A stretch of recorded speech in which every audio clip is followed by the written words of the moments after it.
escravidão na Roma Antiga e na escravidão moderna. Bem, a escravidão no mundo antigo não é a mesma coisa que quando falamos de escravidão no mundo moderno.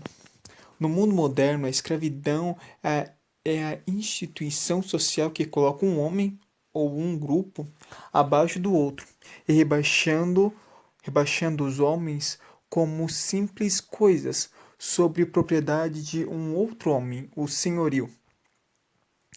No mundo antigo, ela é proveniente da necessidade dos trabalhadores para os diversos trabalhos de manutenção da sociedade, que o grupo doméstico da época não consegue fazer. Também é a caracterização pelo estado de coisa e propriedade do outro, mas não é a única forma de rebaixamento de um homem. A escravidão moderna no Brasil buscou, inclusive, no direito romano suas bases de legitimação legal. Assim, a ideia geral de escravidão era igual para os dois, uma propriedade, uma coisa, não agente.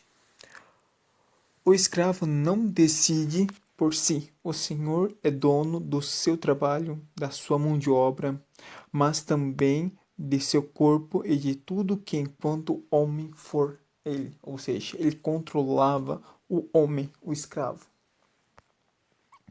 Porém, a escravidão moderna se focou na etnia e em grupos específicos,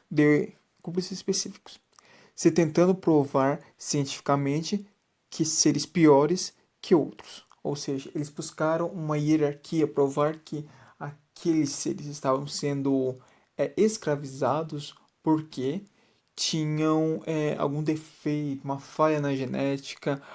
Eles tentaram aplicar uma questão biológica.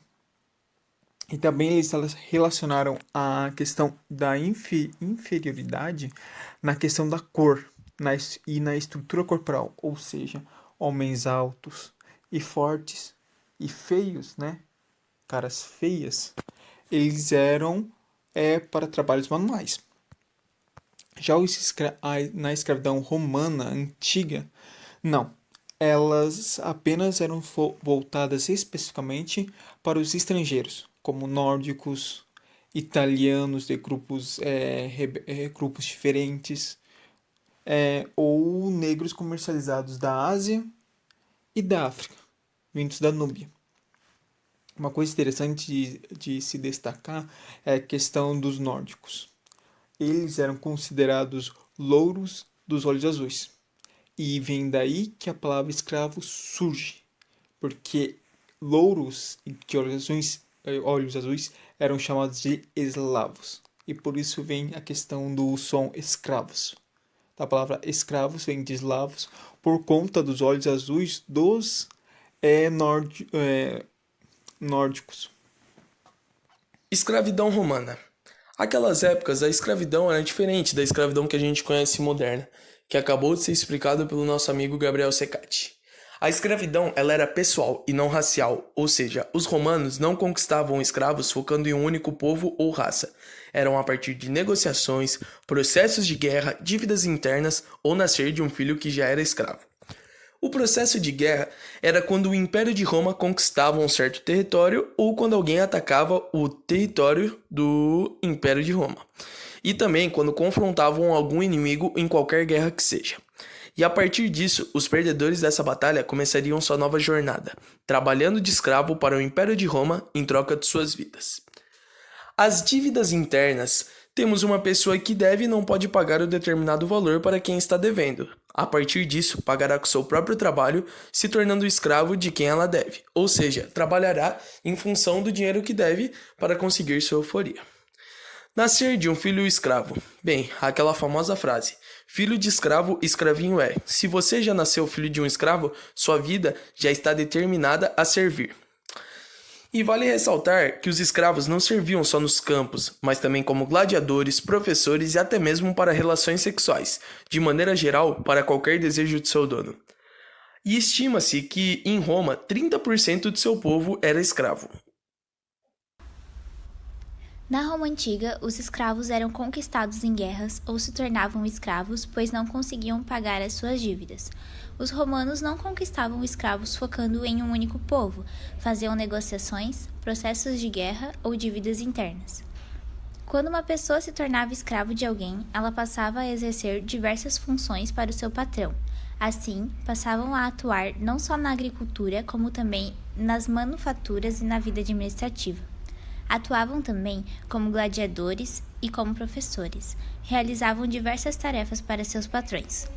Muitos dos gladiadores que lutavam nas arenas romanas eram escravos.